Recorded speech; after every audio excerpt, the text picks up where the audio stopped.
You showed up to work on time today. You answered your emails. You made the coffee. You laughed at something a coworker said, not because it was funny, but because laughing is what you do. You came home, you sat down, and for a few seconds you just stared at nothing. Not sad, not happy, just empty. And then you got up and made dinner, because that is what responsible people do. Nobody noticed. Why would they? You were fine. You are always fine. That is the thing about high-functioning depression. It does not look like what depression is supposed to look like. There is no falling apart, no missed deadlines, no dramatic breakdown that signals to everyone around you that something is wrong. There is just you, performing, every single day, getting everything done and feeling absolutely nothing about any of it. And in America right now, in 2026, this is not rare. This is everywhere. Here's what the data says. Between 2025 and 2026, depression rates in the United States rose by over 10%. Anxiety is up 9%. Burnout is climbing. And yet, if you look around, most people seem fine. They're going to the gym, posting on social media, hitting their targets at work, keeping their apartments clean enough. The American Psychiatric Association surveyed over 2,000 adults heading into 2026. More than half reported feeling anxious about their finances, the future, current events, but they were still functioning. That word, functioning. We've built an entire culture around the idea that if you are still producing, you are okay. If you showed up, you are okay. If you smiled during the meeting, you are okay. But functioning is not the same as being well.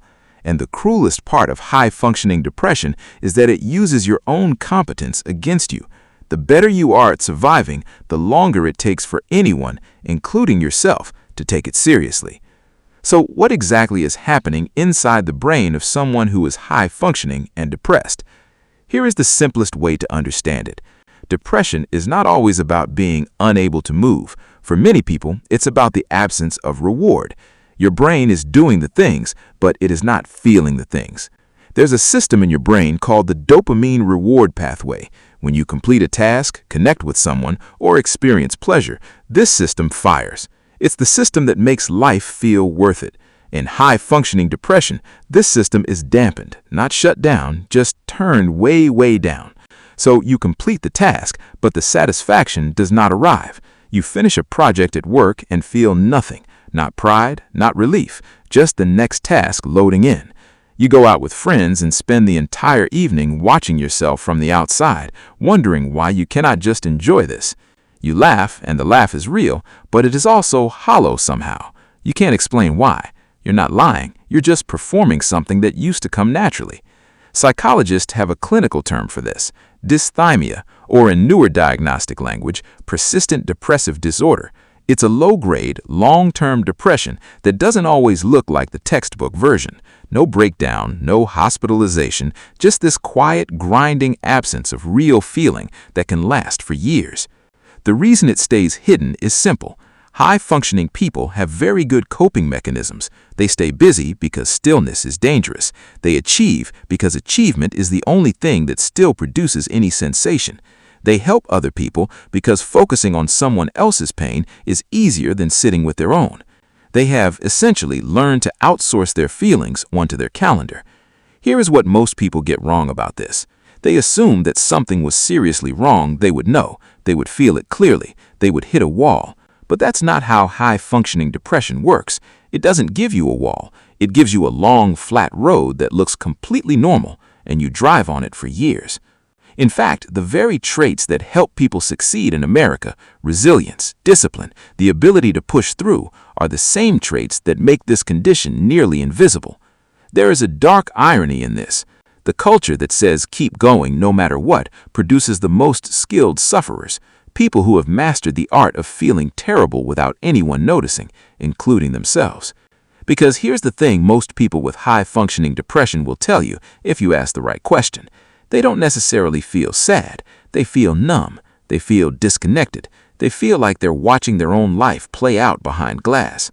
They'll tell you life is good. They have things to be grateful for. They have no reason to feel this way. And that sentence, I have no reason to feel this way, is one of the most recognizable signs of high-functioning depression there is. Because depression is not a response to your circumstances, it's a state of your nervous system. You can have every reason in the world to be happy and still feel this specific kind of hollow. Now, zoom out for a second. America in 2026 is a place of extreme performance pressure. The cost of living is the highest it has ever been. More than half of American adults are stressed about money. The job market rewards output relentlessly. Social media creates a constant ambient sense that everyone else is doing better, feeling better, living better. And in this environment, the high-functioning depressed person doesn't just survive, they often thrive by conventional metrics. They get the promotion, they post the vacation photo, they look from the outside like exactly the kind of person who has it together. And this creates a feedback loop that is very hard to break. The outside world keeps rewarding their performance, so they keep performing. There is no signal from the environment that something is wrong. The only signal is internal, that quiet, persistent sense of going through the motions, that vague feeling that something is missing, even when everything is technically there.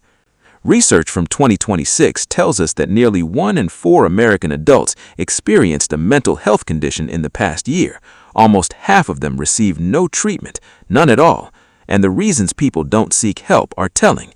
Cost is the biggest one. The financial barrier to mental health care jumped dramatically this year. But the second reason, the less discussed one, is this. Many people don't believe their suffering is serious enough.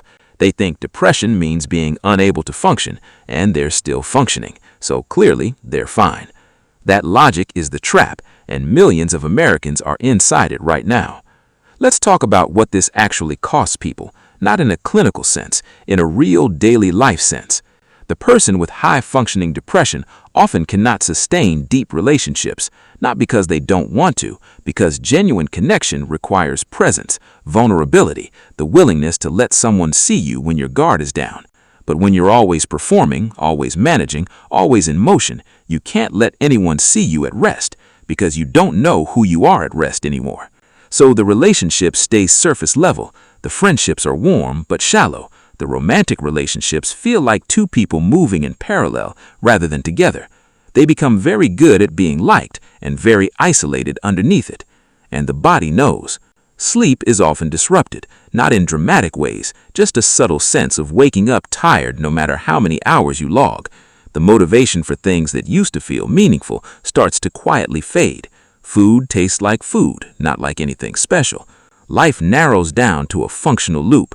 Wake up, perform, come home, distract, sleep, repeat. And somewhere along the way, they forget that this is not what life is supposed to feel like. That's the part that stays with me every time I come back to this topic. Not the suffering, but the normalization of it, the quiet acceptance that this flatness is just what being an adult is, that everybody feels this way, that this is just life. It's not. There is no clean ending to this one. I'm not going to tell you to meditate or journal or reach out to a professional, though none of those are bad ideas. What I want to leave you with is something simpler. If you recognized yourself somewhere in this video, if something made you pause, not because it was new, but because it was familiar, that recognition matters, not as a diagnosis, as information. The version of you that keeps showing up, keeps delivering, keeps holding it together, that person is genuinely impressive. And also possibly running on empty in ways that nobody around them can see. The question worth sitting with is this: if you were not fine, how would you know? Not how would other people know, how would you know? Because if the answer is, I'm not sure, I've kind of forgotten what fine actually feels like, then maybe the most important thing you could do right now has nothing to do with productivity or goals or the next thing on your list. Maybe the most important thing is just to stop for one honest minute and actually ask yourself that question. The rest of America is too busy to do that. You don't have to be.